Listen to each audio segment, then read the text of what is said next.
Assalamualaikum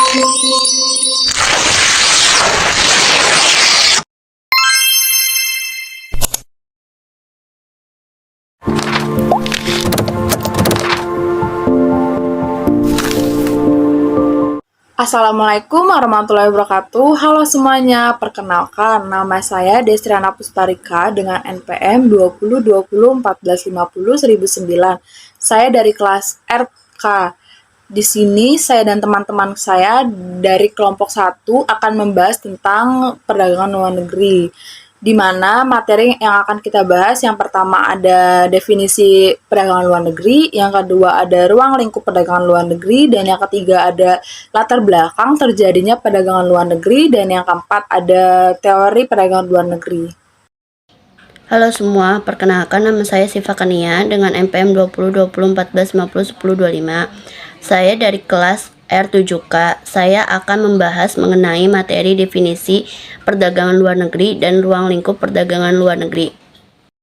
Halo semua, perkenalkan nama saya Anestia Muda Pratiwi dengan NPM 202014501017. Saya dari kelas R7K. Di sini saya akan membahas mengenai teori perdagangan luar negeri. Definisi perdagangan luar negeri.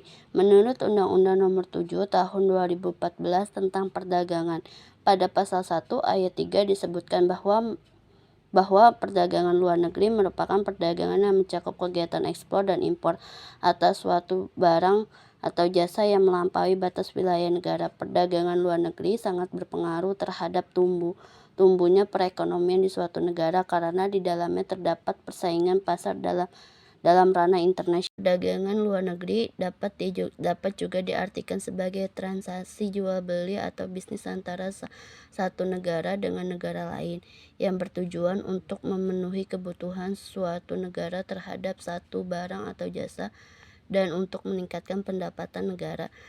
Perdagangan luar negeri akan memberikan keuntungan dengan memberi peluang pada setiap negara untuk mengekspor produk-produknya. Perdagangan internasional mempunyai tujuan meningkatkan standar hidup suatu negara. Perdagangan internasional dapat terjadi karena ada kesepakatan dari masing-masing subjek ekonomi. Perdagangan internasional dapat terjadi karena ada kesepakatan dari masing-masing subjek ekonomi.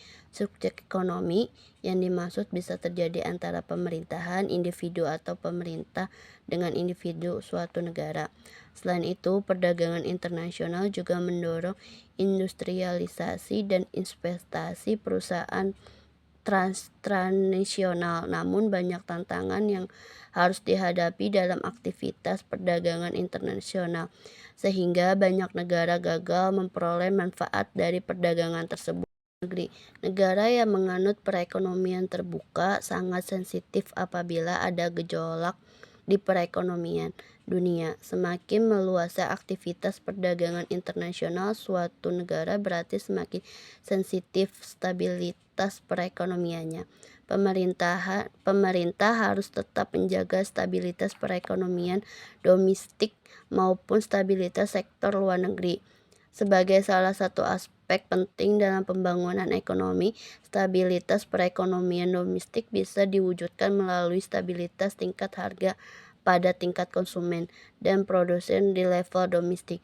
Sedangkan stabilitas perekonomian luar negeri bisa diwujudkan melalui stabilitas kurs mata uang.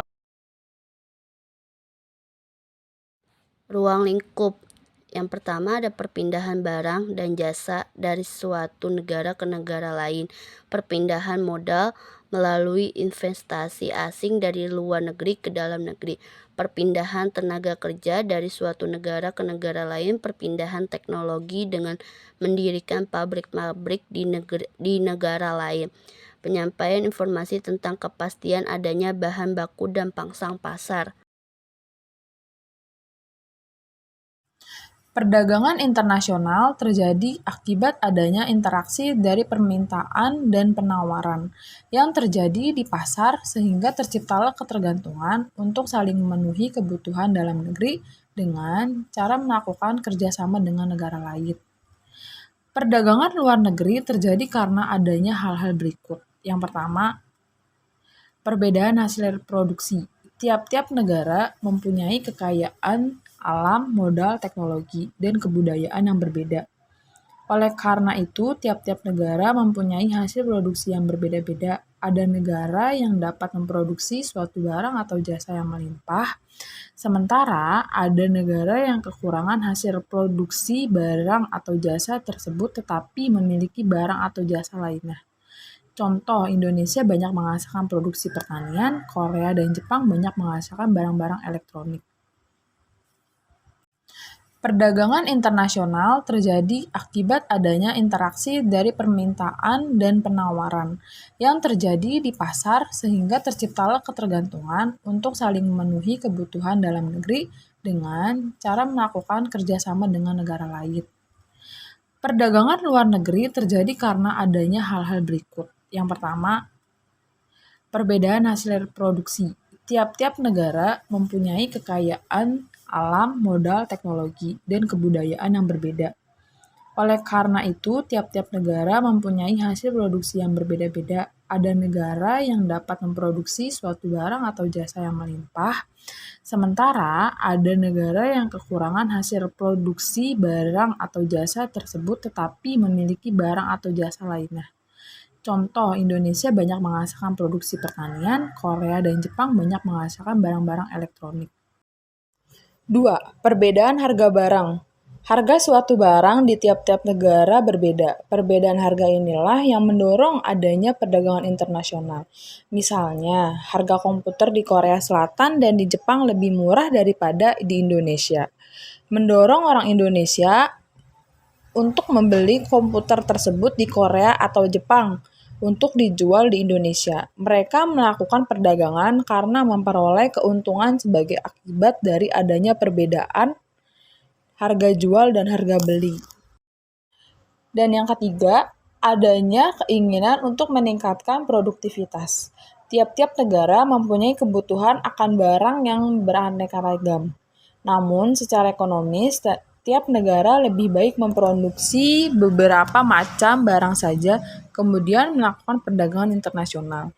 Dengan spesialisasi ini, produktivitas tiap negara menjadi lebih tinggi.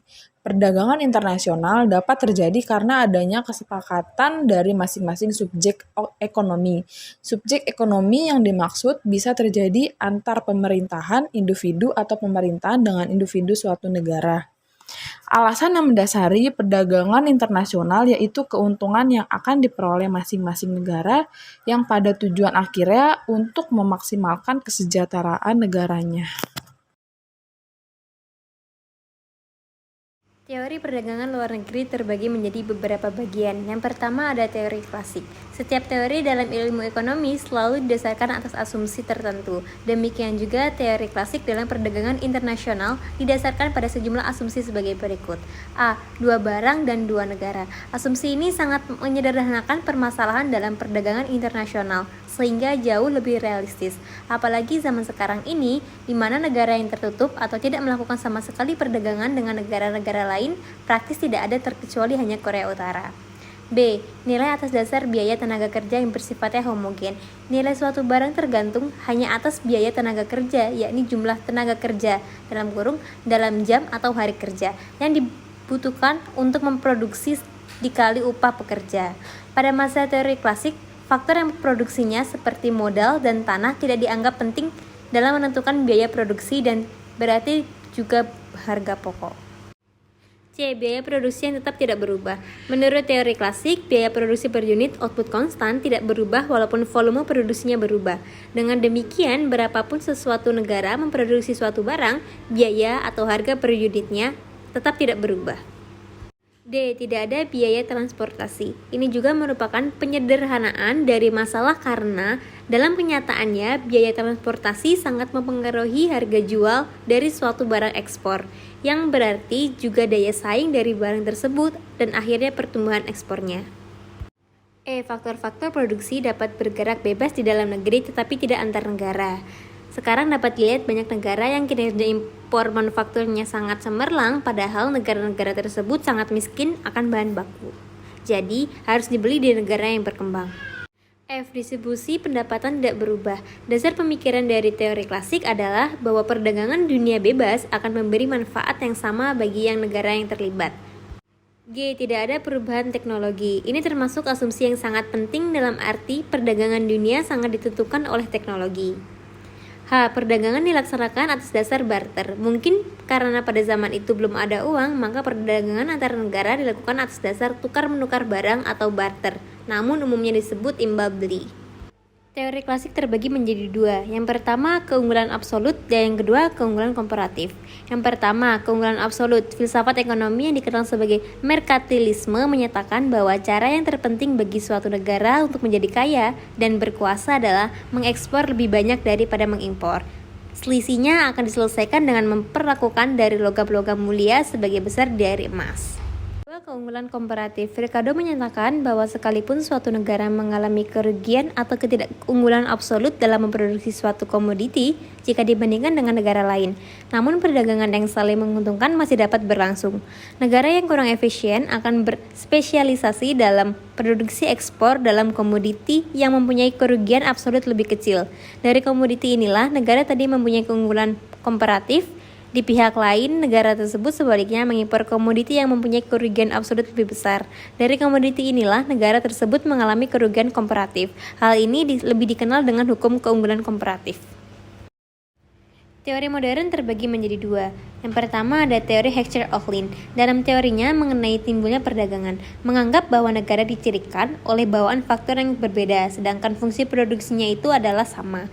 Menggunakan asumsi tersebut, diperoleh kesimpulan bahwa dengan fungsi produk yang sama dan faktor bawaan yang berbeda, suatu negara akan cenderung untuk mengimpor komoditi yang relatif intensif dalam menggunakan faktor produksi yang relatif banyak dimiliki karena faktor produksinya melimpah murah.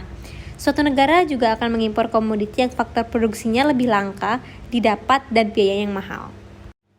Teori siklus produk dari Vernom yang dikembangkan antara lain oleh Williamson dapat juga dikembangkan untuk menjelaskan dinamika keunggulan komparatif dari suatu produk atau industri.